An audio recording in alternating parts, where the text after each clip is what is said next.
আসসালামু আলাইকুম রহমতুল্লাহ। আলহামদুলিল্লাহ, আজকের সফর ছিল নারায়ণগঞ্জে। তো সেখানে গিয়েছিলাম আহ, একটা যাত্রীকে নিয়ে একটা ফ্যাক্টরিতে। তো যাওয়ার সময় এত বিড়ম্বনা পোহাতে হয়েছে।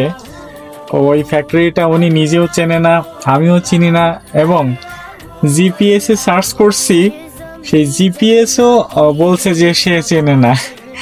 তো যাই হোক, শেষ পর্যন্ত অনেক লোকের কাছে জিজ্ঞাসা করে করে অবশেষে ফ্যাক্টরিতে পৌঁছাইছিলাম আলহামদুলিল্লাহ। অ্যান্ড উনি অনেক খুশি হয়েছেন যে তাকে ফ্যাক্টরিতে পৌঁছে দিয়েছি।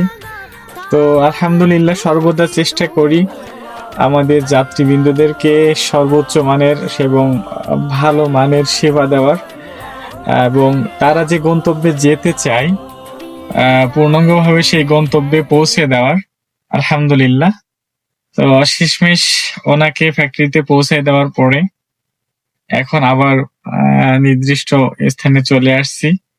মানে উত্তরা থেকে গিয়েছিল উনি, আবার ওনাকে উত্তরাতে নামাই দিলাম। ওনার সাথে প্রায় 4 ঘন্টা সময় কাটাইলাম। খুব ভালো মনের মানুষ, অনেক বয়স, প্রায় 50-এর উপরে, কিন্তু মন মানসিকতা খুবই সুন্দর।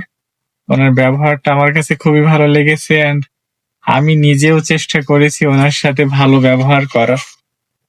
সবকিছু মিলে ভালো একটা সময় কেটেছে, এবং আজকের ডিউটিটাও ছিল একদম ছোট্ট।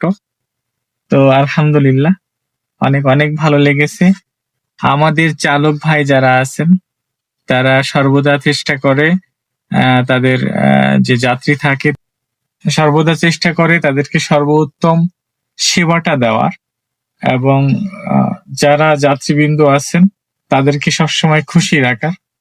তো আলহামদুলিল্লাহ, সবাই ভালো থাকবেন। আসসালামু আলাইকুম।